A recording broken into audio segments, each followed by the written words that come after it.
these both, you tell me we're on your homework. That makes me sad.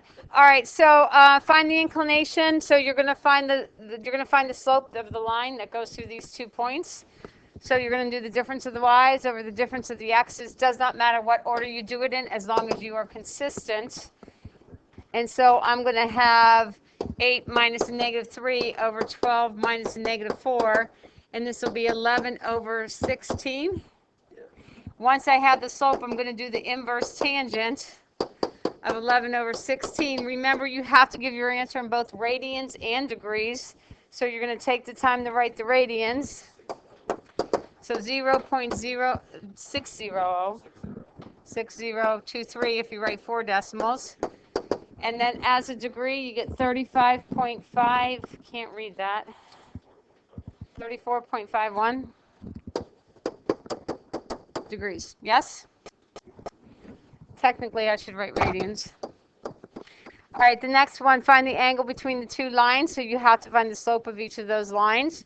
So this one, if I have x minus 7 is equal to 2y, divide everything by 2, I'm going to have 1/2 x minus 7/2 is equal to y, so my slope is 1/2. Here I'm going to say 2y is equal to negative 6x plus 5. Divide everything by 2. And here my slope is negative 3. Then to find the slope between the 2 points, between the 2 lines, I'm going to take the slope of one minus the other. And it's going to be absolute value, because remember, when I'm finding the intersection of 2 lines, I'm always finding the acute angle. I'm not finding the obtuse. If it happens to be obtuse, well, one has to be obtuse. Yeah, it kind of does. So I'm going to have 1/2 minus a negative 3 over 1 plus 1/2 times a negative 3. So that ends up being 7/2. Yeah? Yes. Someone's helping me. Negative 3/2, so negative 1/2. So it ends up being negative 7. Oh, but I'm taking the absolute value. I almost forgot that. 7. So I'm going to say the inverse tangent of 7 is equal to theta. So in radians, it's 1.428. 4289. 1.429. And then as degrees, 81.87. Are we good? Okay, 55.1, it says find the slope of each side of the triangle and then use the slopes to find the measure of the angle. So like if I find this slope here, that slope is going to be the difference of the y, so 8 minus 5 over the difference of the x's, so 3 minus 1. So I end up getting 3 over 2, right? Then I'm going to find the slope of this line, which is, do you just know it's 0? Because it's going to end up being 5 minus 5 over 4 minus 1, so that ends up being 0. Oh yeah, slope can be 0. Well, if you follow the formula that's on here, you don't even really have to think about it. You're just going to substitute in 0 when it asks for M2. And then the slope of the last one is going to be difference of the y, so 8 minus 5 over 3 minus 4. So that's going to be 3 over negative 1, so that's going to end up being negative 3. So like if I want to find, let's say I want to find this angle here, which I'm going to call 1. I'll use the one with the 0. If I do that and I'm following this formula right here, I'm just going to say the tangent of theta is equal to M2, which I'm going to say 0 minus 3/2 all over, and then it's going to be 1 plus 3/2, oops, you did the wrong orders, times 0. So this will be negative 3/2, and then this will all be over 1 because that'll be 0. So then I'm going to end up taking the inverse tangent of a positive 3/2. And I think it's like 55, 56. What did you say? 56.31. So once I find 2 angles, I don't have to do the third angle. That way I can just add and subtract from 180. Unless you wanted to double check and make sure you were right. Always a good idea. No. Any other questions? Going once. Going twice. All right, so if I remember correctly, we stopped at the one where we found had to complete the square. We did this one, right? And so we finished this one. Yeah, I have a couple extra too. So this one, find the standard form equation of a parabola that goes through, that has a vertex of 1, 3, and has a focus of 3, 3. So when I go to do this, the first thing I like to do is I like to draw a picture, because that tells me whether my x is going to be squared or my y is going to be squared. I have nothing to give you. These are the notes we took last class. So my vertex is 1, 3. My focus is 3, 3. So if this is my vertex and this is my focus, which way does the parabola have to open up? Has to open up to the right. If it's opening up on the side like that, Ben, which variable is squared?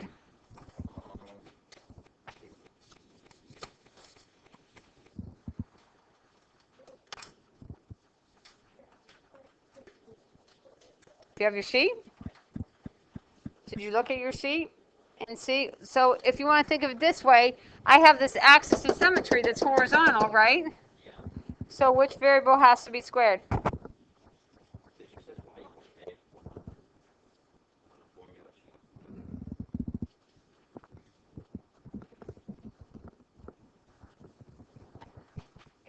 So you're looking here, your parabola opens to the side. On here, which variable is squared? The y, right? The y with k, but the y?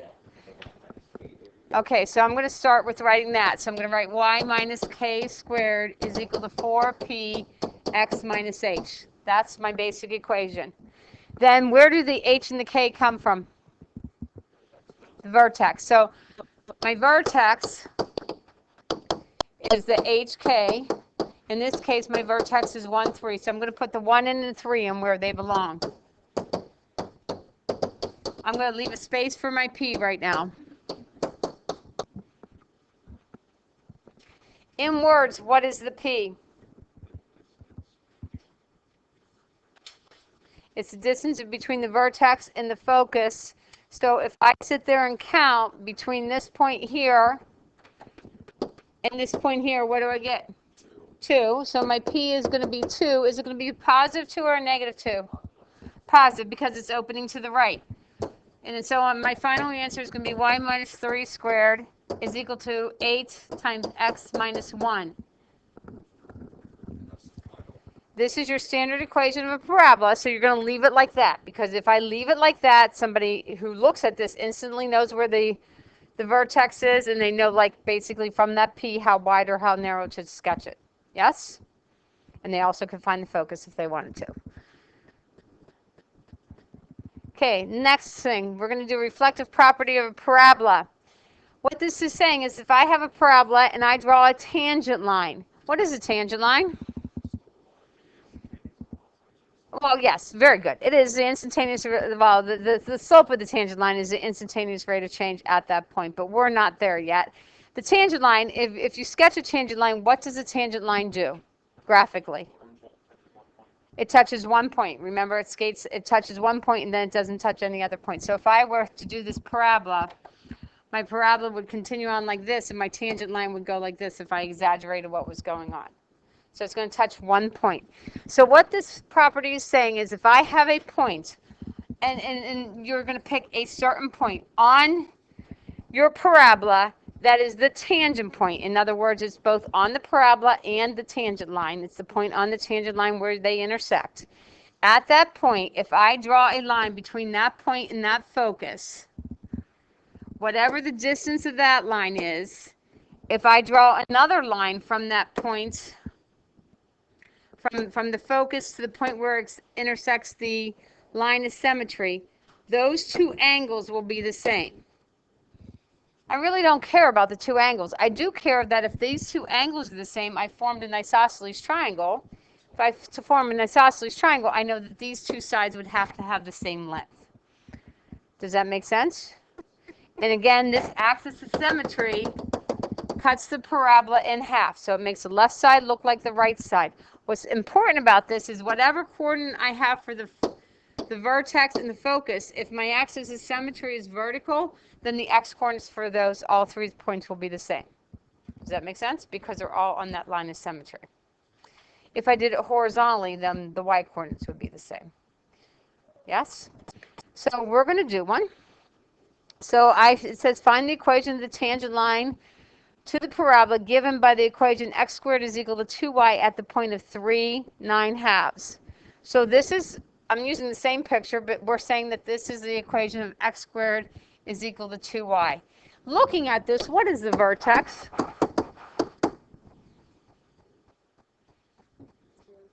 0, 0. I'm not subtracting any from the x or from the y, so it's going to be 0, 0.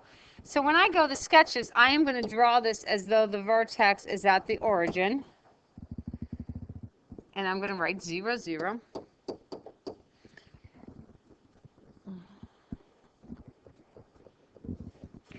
Is this written in proper form? Do I have the variable that's squared on one side, everything else on the other? Yeah, so it's in proper form. So right now, I could think of it as x minus 0 squared is equal to 4p, well, we'll write 2y. 2 times y minus 0, right? I could write it like that. If I did that and I put down my standard formula, I have x minus h squared is equal to 4p y minus k. The reason why I did that is I want to find out what p is. So it should make sense to you that I'm going to set these two equal to each other to find out what p is. So I'm going to say 4p is equal to 2, so p is equal to 1/2. So the distance between my vertex and the focus is 1/2 of a unit, which means that if I wanted to ask you what the ordered pair of this point was, you could tell me the ordered pair is 0, 1/2. 0 comes from that line of symmetry, 1/2 comes from that p. Everyone good? Now I'm going to find the length of the line from here to here, which I didn't write this. This was what, 3 9/2? 3 9/2. 3 9/2. So I'm going to do the distance formula to find the length of between those 2 points. So if I do that, I'm going to say distance is equal to, and then let's say 0 minus 3 squared plus 1/2 minus 9/2 squared. And I'll give you a second to come up with an answer for that. I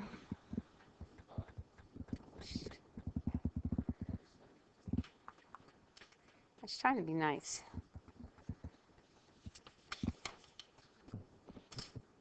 It is 5. Did everyone get 5? Which means the length of this line to this line is 5. Which means the length of the focus to this point where it crosses the axis of symmetry, the length of that line is also going to be 5. Yes? So this point here, if I want to find this point here, which I do because that way I'd have 2 points on the line, so I can write an equation that goes through 2 points. If this is 1/2, then this would be 4 1/2, yes? And since that's written as a fraction, I'm going to write this as 9 9/2, but it's negative because it's below the x-axis, and then this will be 0. And it's 0 because everything is on that same line of symmetry. All right, so now I have this point here, I have this point here, and I have this point here. I should be able to write an equation that goes through 2 points, yes? Xavier?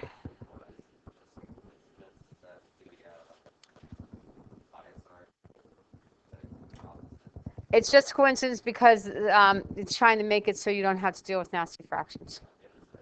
So like if I made the point 2 whatever, it's going to be complete. It's not going to be as nice. Does that? Because I will have a point of tangency at 2. No, it's not. It's not a. It is a coincidence, and the reason why we picked that point, well, the book point picked that point, is so that works out nicely. Did anyone find the equation of that line yet? Oh, that's what I have to find first, right? The equation, not the equation. What do I have to find first to find the equation? The slope. So I'm going to find the slope. So I'm going to do the difference of the y's. So let's say I take a positive 9/2 minus a negative 9/2 over the difference of the x's, so 3 minus 0. So this will be 18/2 over 3, which will be 9 over 3, which is 3. So my slope is 3, so I have my slope. The next thing I need to write the equation of a line is the y-intercept. Do I have the y-intercept? Yes, I was nice enough to give you the y-intercept. Wasn't that nice of me? So now I'm going to say that this tangent line is going to be y is equal to 3x minus 9 halves. Good? Now that wasn't terrible, was it? It's just you have to remember what you're doing. I think drawing a picture helps. Yes? Kind of reminds me what I'm doing. All right. I think that's a lot to learn. So there you go. Here's another one. I'll give you a second to do it. I'll give you a couple seconds to do it. Let me give you a full. Let me stop you before you make the most common mistake. You should know that it opens down and it goes through 0, 0. You should know that, right? But the problem is this is not written in standard form. Your formula would be like x minus h squared is equal to 4py minus k. So whatever squared should be on one side by itself, yes? So that means that I have to divide both sides by this negative 2. So when I do that, I'm going to get a positive x squared is equal to a negative 1/2 y. Now when I have that, this negative 1/2 is equal to the 4p. So 4p is equal to negative 1/2, which means 1p is equal to negative 1/8. Negative, yeah, right? I multiply by 1/4, multiply by 1/4, negative 1/8. So then my focus, why I'm standing here, my focus would be right here. So that focus is going to be what? 0, negative 1/8. And now I'm going to stop talking to you for a while. Okay, so when I have that, everyone has that, yes? So then I find the distance, John, I'm talking. Sorry. I find the distance between these 2 points here, so I'm doing the distance formula. So I'm saying the distance is equal to the square root of 0 minus 2 squared plus negative 1/8 minus negative 8 squared. And when I put that on my calculator and do everything, I get 65/8, yes? Which is really 8 1/8. And then, so I know that the distance between this line and this line is 8 1/8 of a unit, which means the distance from here to this point where it intersects is also 8 1/8. But I already have 1/8 used here, yes? So that means this other one's going to be 8, which means that this point here is actually the same 0, 0, 8. Now I have those 2 points on my line, so I can write the equation. So I'm going to find the slope first. So the slope is going to equal 8 minus negative 8 over 0 minus 2. And I'm going to have 16 over negative 2. So I'm going to get negative 8. Already have the y-intercept with that 0x coordinate. So that's also going to be 8. So y is equal to negative 8x plus 8. Good? Not bad. You know that's going to be on the quiz, right? You know there's going to be one like that on the quiz. That's easy. What? Similar, like 5 points, right? 4 or 5, something like that. It's only a 20-point quiz. It's a teeny quiz.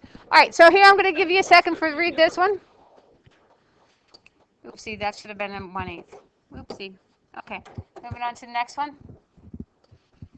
So this one is in your book if you cannot see it, but this drawing, when you're looking at this drawing, it's to the best of their ability, best of my ability copying it out of your book. So when you have this is the outside of the window. Are you with me? And then this here is actually 4 feet. They're trying to tell you that the distance from here to here is 8 feet. That's what that line up there means. I don't know why they put it on the top. I personally would have put it on the bottom, but they didn't ask me when they wrote the book, so there it is. So you should be able to at least come up with the shell of the equation, yes? And by shell, you should know where the vertex is and which variable squared, and that's probably all you know, right?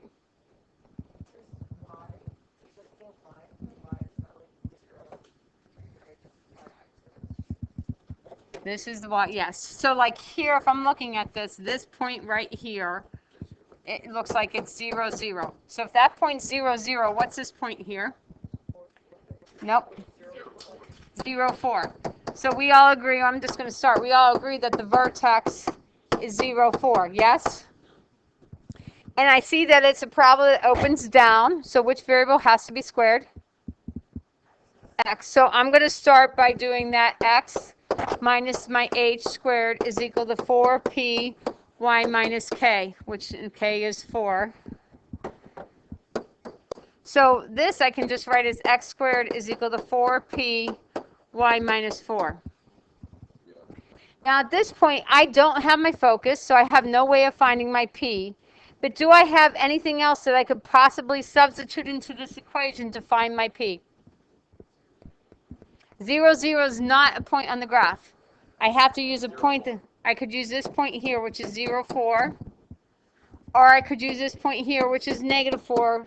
Oh, I wrote that 4, 0. Or I could use this point here, which is negative 4, 0. Either one will give me the same answer. So let's say I use this one. And so I'm going to say my x is 4, so 4 squared is equal to 4p. My y is 0 minus 4. So 16 is equal to 4p times negative 4. Not skipping steps, right? 16 is equal to negative 16p. So p is equal to negative 1.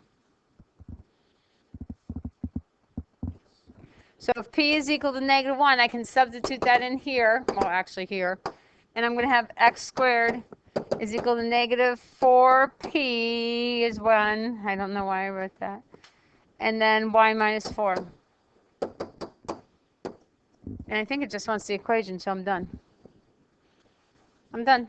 Any questions? No? You want to do another word problem? So 10-1 to 10-2, that's because you do have a quiz. There is a review worksheet and a review key. I am